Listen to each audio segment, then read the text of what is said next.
Magandang araw mga mare. Gumawa nga pala yung aking asawa ng grooming table. Dahil mahal nga ang magpagawa ng grooming table ngayon, kaya nga siya na lang ang gumawa. Nilagyan nga din namin niya ng rubber mat dahil nga para hindi dumulas yung paa ng aso.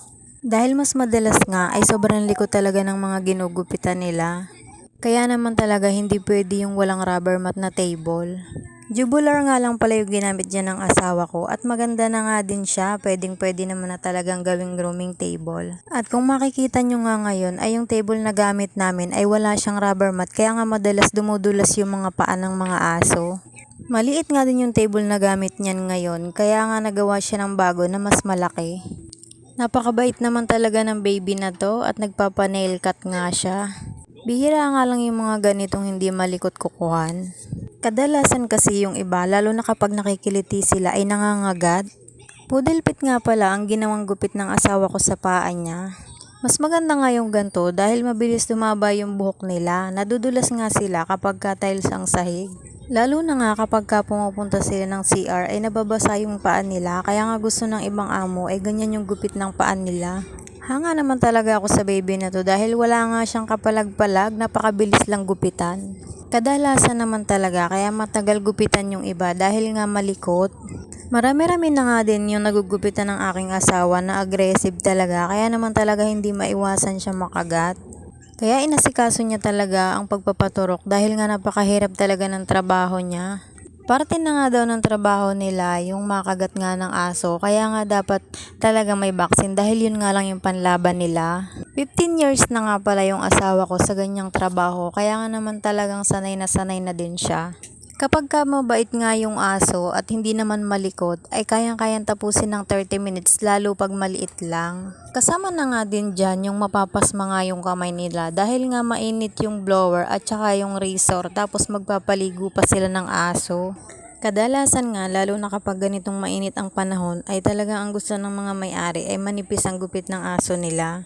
At nung parting buntot na nga yung ginugupitan sa kanya ay umupo na lang siya. Talaga namang napakabait. Talaga namang mapapasana all ka na lang.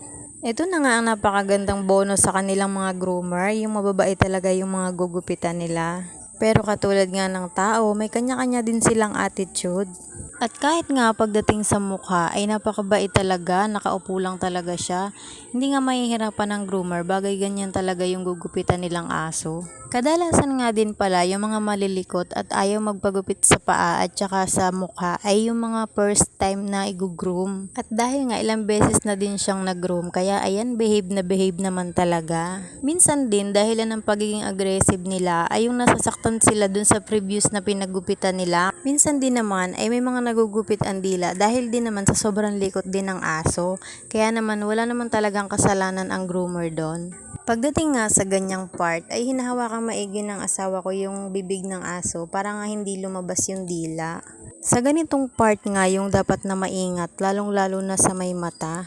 Pagdating nga sa part na to ay dapat alisto ka nga dahil baka nga lumabas yung dila. Dahil may tendency nga na baka magupit ang dila lalo na kapag malikot at palabas-labas pa yung dila. At napakaswerte nga bagay ganito nga yung gugupitan mo at dahil hanggang sa tenga nga ay wala siyang kakibo-kibo. Unti-unti nga palang bubunutin dyan yung buhok para malinis nga yung tenga. Kadalasan nga yung mga ibang aso ay dyan nagkakapobia sa tenga dahil nga iniisang bunot ng ibang groomer ang paglinis ng buhok nila sa tenga. May nilalagay nga pala dyang powder yung asawa ko bago niya yan bunutin yung mga buhok para nga hindi madulas. At para hindi rin sobrang sakit pag binubunutan ng buhok. Baka maglagay nga din ng powder na yan pag magpapabunot ng buhok sa kilikili. Oh my God! At medyo nakikiliti nga siguro siya dyan kaya naman may pagkiling-kiling pa. Kapag nga yung buhok ay nasa may labas na ay kamay na ang ginagamit ng asawa ko. At nilinis na nga ng asawa ko yung tenga pagkatapos niyang tanggalan ng buhok. May nilalagay nga din pala yung asawa ko dyan na liquid sa bulak para nga mabilis malinis. At ang pagkadumi nga ng tenga ay parang 10 taon yatang hindi nilinis to. O siya, at hanggang dito na nga lang muna mga mare. Thank you for watching.